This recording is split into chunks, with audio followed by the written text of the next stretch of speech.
சசிகலாவின் கதை முடிந்தது, கதவை மூடிய நடிகர் விஜய். நண்பர்களே, அதிமுக தொண்டர்களாக இருந்தீங்க அப்படின்னா மறக்காம நம்ம சேனலை சப்ஸ்கிரைப் பண்ணிட்டு இந்த வீடியோக்கு ஒரு லைக் பண்ணிருங்க. அனைத்திந்திய அண்ணா திராவிட முன்னேற்ற கழகத்திலேயே குறுகிய நாட்கள் பொதுச்செயலராக இருந்தவர் தான் சசிகலா அம்மையார். அந்த சசிகலா அம்மையாரை பொறுத்த வரைக்கும் தற்சமயம் வரைக்கும் அவரும் ஓபிஎஸ்ஐ போலத்தான் தனித்து விடப்பட்டிருக்கிறார், தனித்து இருந்து கொண்டிருக்கிறார். எந்த ஒரு கட்சியும் இதுவரைக்கும் ஆரம்பிக்க கிடையாது. டிடிவி தினகரன் கூட சசிகலாவின் பக்கம் நிற்பது கிடையாது அப்படிங்கிற தகவல் நம்ம அனைவருக்கும் தெரியும். எப்படியாவது அதிமுகவை தன்னுடைய கட்டுப்பாட்டிலே கொண்டு வந்து பொதுச்செயலாளர் அப்படிங்கிற மிகப்பெரிய ஒரு பதவியிலே அமர்ந்து விட வேண்டும்.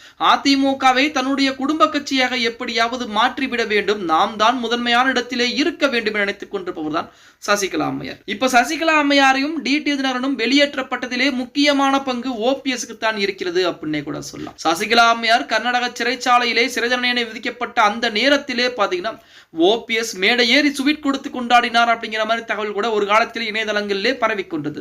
ஆனால் இன்று ஓபிஎஸ் எங்கே இருக்கிறார்? சசிகலாவுடன் இருக்கிறார். சசிகலாவுடன் இருந்து கொண்டு பாஜகவுடன் பேச்சுவார்த்தை என்பது நடத்தி பாஜகவில் இணையக்கூடிய ஒரு சூழலிலும் நமது ஓபிஎஸ் எடுத்துக்கொண்டுதான் இருக்கிறார் அப்படின்னே கூட சொல்ல.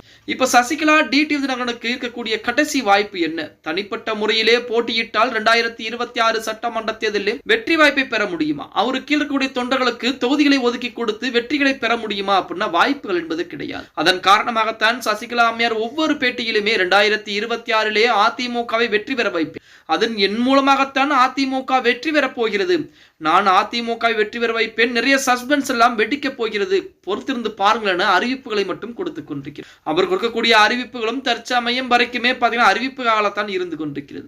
இப்படிப்பட்ட ஒரு சூழலில் தமிழக வெற்றி கழகத்துடைய தலைவர் விஜயுடன் பேச்சுவார்த்தை என்பது சசிகலா அவர்கள் சமீபத்தில் ஈடுபட்டிருந்தார். அந்த பேச்சுவார்த்தையிலே உங்கள் கூட்டணியிலே இணைந்து கொள்வதற்கு தயாராக இருக்கிறோம் என சொல்லிய பிறகுமே விஜய் அவர்கள் இதுவரைக்கும் எந்த ஒரு முடிவையும் அறிவிக்கவில்லையா. சசிகலாவை அதிமுகவும் இணைக்கப் போவது கிடையாது. அதே போல நமது விஜயும் கூட்டணிக்கு அழைக்கவில்லை, அழைத்தாலும் அதாவது கூட்டணிக்கே வந்தாலும் ஏற்றுக்கொள்ள மறுக்கிறார் அப்படிங்கிற மாதிரி செய்திகள் தான் இணையதளங்களிலே உலா வந்து கொண்டிருக்கிறது.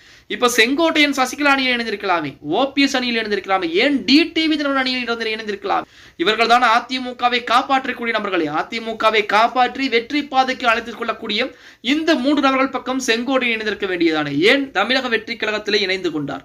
ஏனென்றால் செங்கோட்டையனுக்கு நன்றாக தெரியும், அவர் மூத்த அரசியல்வாதி, அவர் பல அனுபவங்கள் என்பது அவருக்கு இருக்கிறது. அவருடைய அனுபவங்களை வைத்து பார்க்கக்கூடிய சமயத்திலே இந்த மூவருமே கண்டிப்பாக அதிமுகவில் இணைய போவதும் கிடையாது, கடைசியாக பாஜகவில் தான் இருப்பார்கள் அப்படிங்கிற தகவல் செங்கோட்டையனுக்கு தெரியும். அதன் காரணமாகத்தான் தமிழக வெற்றி கழகத்தில் இணைந்திருக்கிறார்.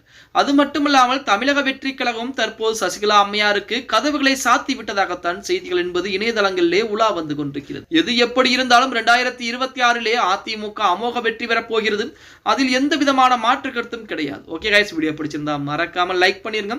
அப்படி நம்ம போடக்கூடிய வீடியோ பத்தின கருத்துக்களை கீழே மறக்காம கமெண்ட் பாக்ஸ்ல பதிவு நண்பா.